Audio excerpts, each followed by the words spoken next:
And now to what may be one of the most important pieces of evidence against former President Trump in the investigation of his handling of classified documents now obtained by ABC News. In an audio recording, the former president appears to acknowledge that he held on to sensitive military documents after he left the White House. Prosecutors indicated it was a critical piece of evidence in the special counsel's indictment, but we are now getting to hear it for the first time.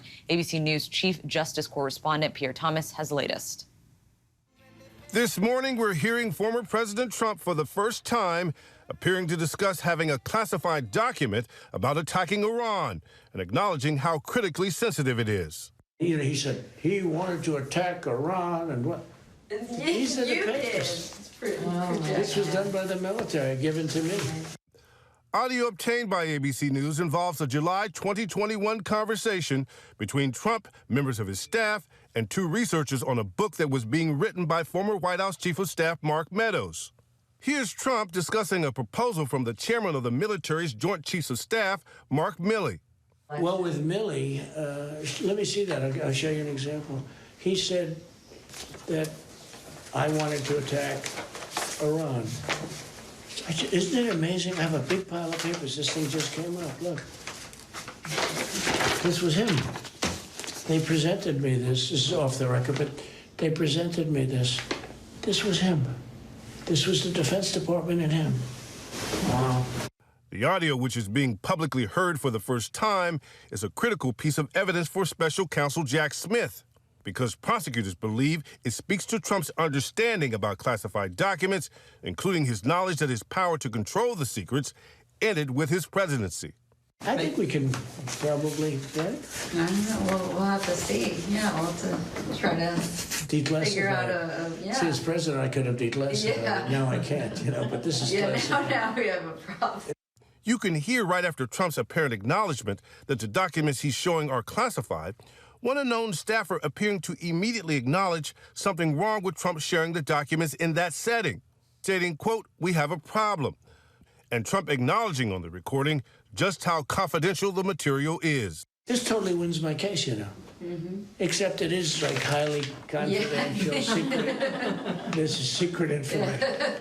The audio was quoted repeatedly in the 49-page, 37-count indictment charging Trump with mishandling classified information and obstructing the government's effort to retrieve the sensitive material.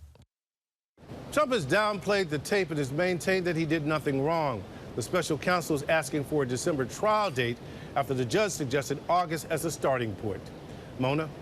Pierre Thomas, thank you. Meanwhile, longtime aide to former President Donald Trump will not be arraigned today in Miami after all. Walt Nauta was federally charged alongside the former president earlier this month.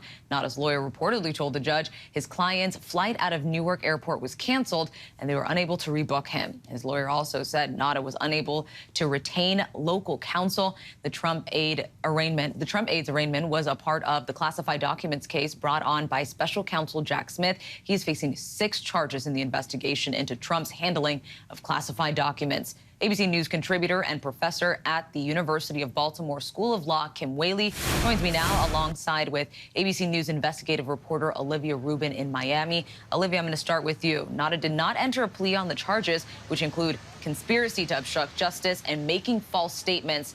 What are prosecutors alleging that he did?